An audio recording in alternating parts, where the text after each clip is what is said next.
আল্লাহ রাসূল সাল্লাল্লাহু তাআলা আলাইহি ওয়াসাল্লাম একদিন সঙ্গী সাথীদেরকে নিয়ে যুদ্ধের ময়দান থেকে আসতেছেন। পথিমধ্যে পানির সংকট দেখা দিল, কাফেলার মধ্যে পানি নাই। আল্লাহ রসুলের নূরানি কদমে আরজি দেওয়া হলো, ইয়া রাসূলুল্লাহ, ইয়া হাবিবাল্লাহ, আমাদের কাফেলার মধ্যে পানির সংকট, পানি নাই। আমার নবী বললেন, সামনে একটা কূপ আছে, চল আমরা কূপের কাছে যাই। কূপের কাছে গিয়ে দেখতেছেন ওই কূপের মধ্যে পানি নাই, তলার মধ্যে একটু করে পানি আছে, যে পানিগুলো তোলা সম্ভব না। তখন আল্লাহ রসুল সাল্লাল্লাহু তাআলা আলাইহি ওয়াসাল্লাম ওই কূপের মধ্যে তুতু মুবারক নিক্ষেপ করলেন। বড় করে বলুন সুবহানাল্লাহ।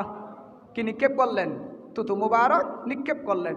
তুতু মুবারক নিক্ষেপ করার সাথে সাথে একটু আগে যে কূপের মধ্যে পানি ছিল না, ওই কূপ পানিতে পরিপূর্ণ হয়ে গেল। বড় করে বলুন সুবহানাল্লাহ। হযরত আনাস রাদিয়াল্লাহু তাআলা আনহুকে জিজ্ঞেস করা হলো, ও আনাস, আপনারা ওই দিন কতজন সাহাবী ওই কূপ থেকে পানি সংগ্রহ করেছেন? তখন আনাস রাদিয়াল্লাহু তাআলা আনহু বলেন, আমরা 300-এর অধিক সাহাবী ওই কূপ থেকে পানি পান করেছি, ওযু করেছি, পরবর্তী যাত্রার জন্য পানি সংগ্রহ করেছি। বড় করে বলুন সুবহানাল্লাহ। আল্লাহ রসুলের তুতু মুবারক পেলার সাথে সাথে মৃত কূপ পানি দিতে বাধ্য। বড় করে বলুন সুবহানাল্লাহ।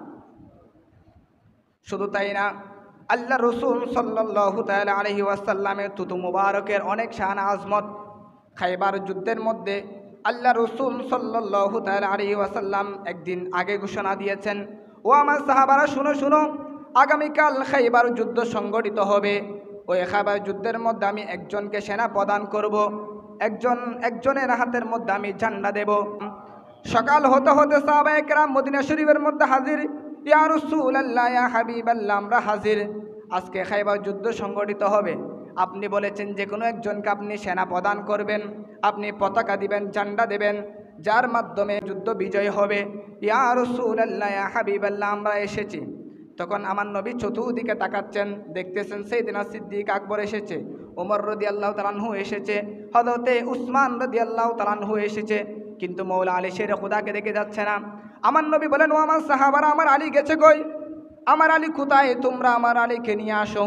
সাহাবায়ে কেরাম বললেন, ইয়া রাসূলুল্লাহ, ইয়া হাবিবাল্লাহ, আলীর চোখের মধ্যে গরম এসেছে, সেজন্য ওই বিমার নিয়ে আপনার কাছে আসে নাই।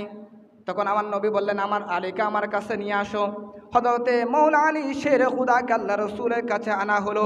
হাদিসে পাকের মধ্যে আছেন, আমার নবী করিম সাল্লাল্লাহু তাআলা আলাইহি ওয়াসাল্লাম ও হযরতে মওলা আলী শের খুদার চোখের মধ্যে তুতু মুবারক লাগিয়ে দিলেন। ফালাম্মা জা বাসাকা ফি আইনাইনি ওয়া দাআ লাহু ফাবারা হাত্তা কাআন লাম ইয়াকুন বিহি ওয়াজাউন।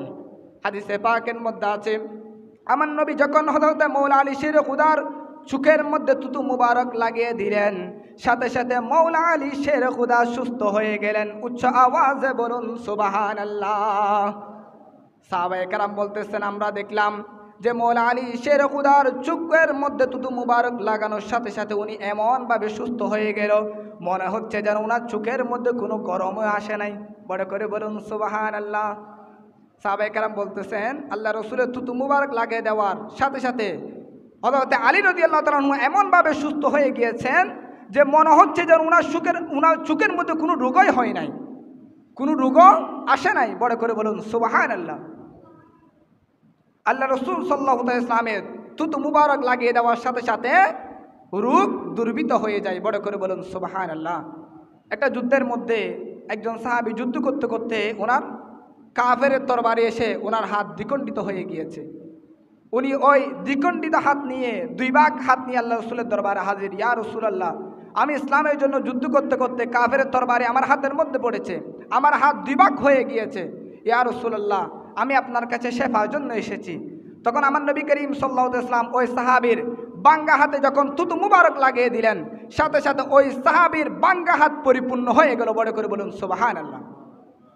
আর অসংখ্য প্রমাণ